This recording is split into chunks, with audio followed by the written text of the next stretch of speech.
Most women are taught to push through their pain and what's going on in their bodies. But guess what? Your sacral was never designed for that. Hey, y'all, my name is Monica with the K. I'm your cycle sync and womb health coach.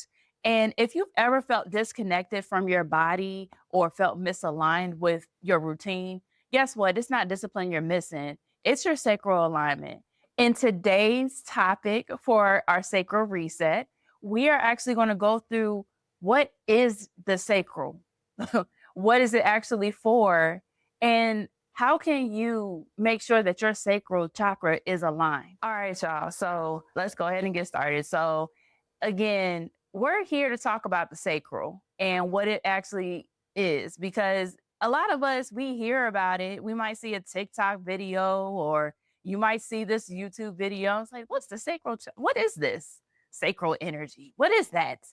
So, I'm here to explain all of this. And honestly, y'all, don't be nervous when we're talking about sacral energy or chakras or sensual energy or femininity. That's what we do around here. So if that's what's calling you, stick around and give me a like, thumbs up, all the things. So your sacral chakra is one of the seven main chakras that if you are into chakras and energy and things of that nature, you know all about it. But your sacral chakra is right above your root chakra. So sacral is right in the middle, around your pelvis area.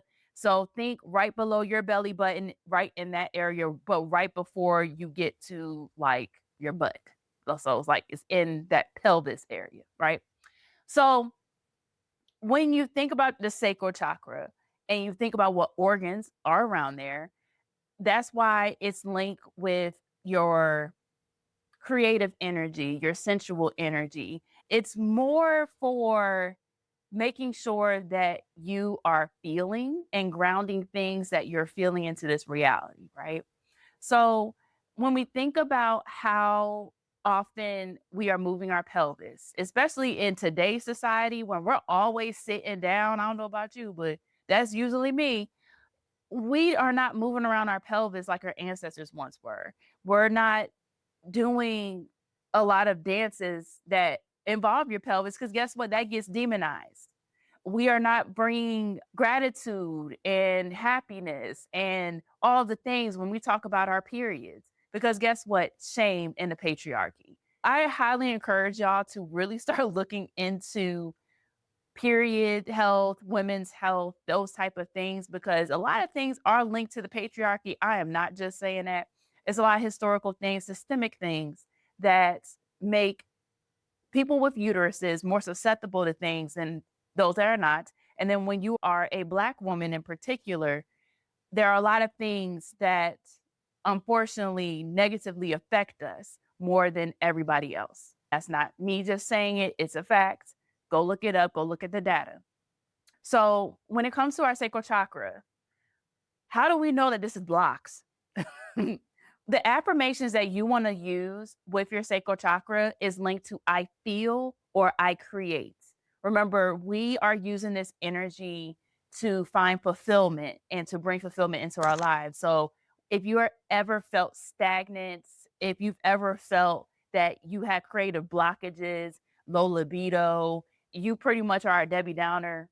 And or if you have very tight hips or you're always complaining about your hips hurting and maybe you have some womb health issues as well. This can all be linked to a blocked sacral chakra, right?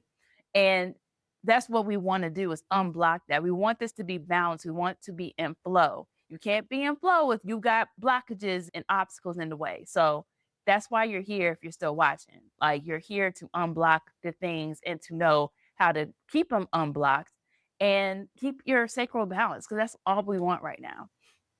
So we want when you have a healthy, unblocked, or balanced sacral, you're in your creative energy. You enjoy the pleasures of life. You ground your desires into this reality, like I mentioned before. Your emotions and relationships are balanced with boundaries. And you have fluidity in your hips. So no tight hips over here, y'all. No tight hips over here. So that's how you know that your sacral is in a balanced state. Those tight hips, hip pains, womb health issues, lack of creativity, lack of discipline. Let's see, depression, anxiety. Because guess what? Fun fact, because your sacral is also tied to your womb space, and your womb space has these certain hormones that affect the way that your mind works.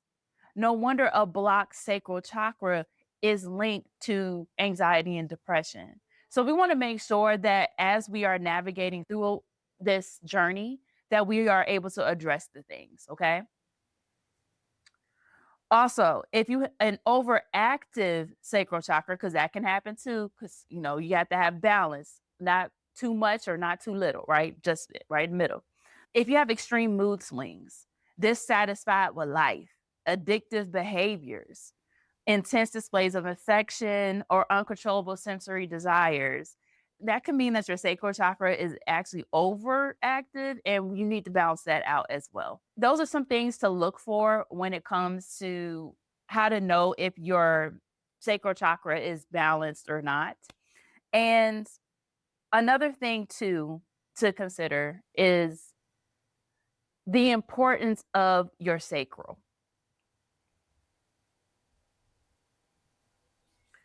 Now, whether you believe in chakras or energy or any of that, I'm here to tell you that your sacral matters whether you feel it or not. And like I mentioned before, there are physical symptoms of your sacral energy being blocked. When you are somebody that embodies more of your feminine energy, or you believe in divine femininity, then you are somebody that really focuses on your sacral. The like sacral energy is feminine energy, right? Especially when you have a womb space and we talk about creation. That creation happens in this area. That creation is how life is brought into this world, whether you have children or not. This is what I mean by grounding your desires into this reality. If you are somebody that has a lot of good intentions, has a lot of wishes, and has a lot of things that they desire, you use this energy to call these things in, right? So I know for me, I like to dance. I like to move my body in order to meditate, to clear my mind, to go into that neutral space. A lot of people will tell you, you got to sit still, but for me, hey, I always say that there's always different ways to do things. You don't have to do things the way everybody else does just because they say that's the correct way. There are multiple ways to do it. Just find what works for you. What works for me is movement, but what may work for you is stillness. When we think about where our sacral chakra is, it's in our womb space, right? And if there are blockages, then guess what? What can that look like in the physical plane? Fibroids, PMS symptoms, cysts, polyps, all those things, because that's stagnant energy at the end of the day. Energy is neither created nor destroyed. It has to go somewhere. So we have to work on what our body is trying to communicate to us in order to help bring alignment and healing to it. And that's why I do this work. That's why I got into cycle syncing because, honey, let me tell you something. I it was never a dancer, had two left feet. I grew up in a household full of boys. If you are somebody that's the only girl and I was the eldest daughter, trust me when I say you don't have all the feminine energy in the world like you would think. So I didn't grow up going to dance lessons or going to the more feminine things, right? But as I got older, my periods were very heavy. I had this lower belly bloating that did not go away. I had all of these issues going on, depression, anxiety, all of these things. And I didn't even think they were tied to my womb space because wasn't taught to I'm not gonna say I wasn't taught to care. I wasn't taught to focus on that. I wasn't taught to move my hips or anything like that. What I was taught was go to school, focus on the books, not the boys, and get your degree and get a good government job. That's what I was taught. And I'm not going to say what I was taught was wrong, but I feel like there was more that I could have been taught. That way I would have known how to listen to my body because my body was screaming at me, y'all. My body was definitely saying, girl, you need to look at what you eating because I have food intolerances and allergies. that I wasn't aware of because that wasn't the focus in my household. And as far as movement's concerned, I mean, I played basketball, did all the things. So I think that's what helped me when I was younger. After I graduated from college, because I was in the marching band and stuff. So we did do a lot of PT and stuff like that. So my body was looking good. But once I graduated, I, yeah, I'll show y'all the pictures. Cause y'all be like, he's so skinny. No, I'm gonna show you some pictures. And you can tell that I was inflamed, y'all. And like I said, I had a 13-day period. So my body was screaming for alignment and I wasn't listening. And I shared this story with you because if this is happening to you or someone around you, I highly encourage y'all to start looking into cycle syncing and looking into hormonal health and what your body is trying to communicate with you. And in this sacral reset, I can't cover everything, but I can at least give you the guide, right? If you want to learn more, I have a sacral reset companion that goes along with this 7-day reset program that, guess what? You got all the information and then some. Plus, you have my womb health AI there to help you. So it's just like having me there, but I'm not there. So I highly encourage y'all to look into that because at the end of the day, no one should suffer from living life because life did not give you all the tools you need to succeed. So I share that story because this is why I do this work. I got my sacral aligned and it feels good. I have a 5-day period now. 5. And they're pain-free. Pain-free. That lower belly bloating, gone. It is gone. I don't get acne like I used to. Like the acne that I have now is more related to what I'm eating.